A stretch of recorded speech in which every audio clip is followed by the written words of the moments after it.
إخواني في الله، إن الحضارة الإسلامية هي حضارة التي شيدها الفكر الإسلامي، وهذه الحضارة التي قيامها الإسلام، وهذه الحضارة التي قامت على أسس الوحدانية المطلقة في العقيدة، وهذه الحضارة التي حررت الجماهير من طغيان الملوك والأشراف، وسددت العلاقة بين الحاكمين والمحكومين، وهذه الحضارة التي تخلو من كل مظاهر الوثنية وآدابها وفلسفتها في العقيدة والحكم والفن والأدب.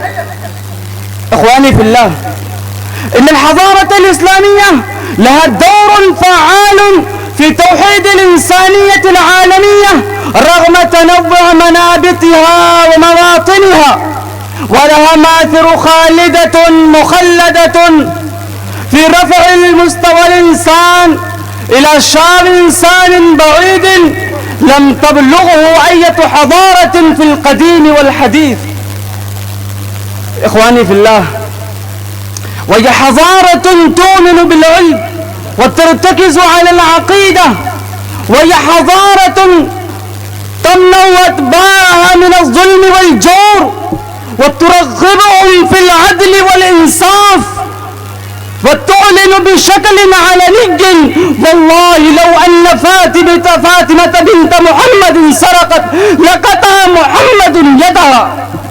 وهذه الحضارة التي تغلغلت إلى العمق الأوروبي ولا سي على الصبا، وهذه الحضارة حضارة إيمانية، حضارة ربانية، حضارة ممنوحة، حضارة باقية خالدة إلى يوم القيامة.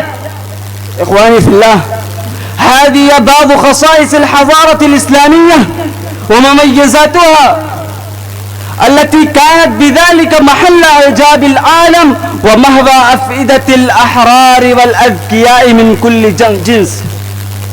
وأسأل الله سبحانه وتعالى أن يوفقنا بتمثيل هذه الحضارة الإسلامية في العالم كله. وآخر دعوانا أن الحمد لله رب العالمين.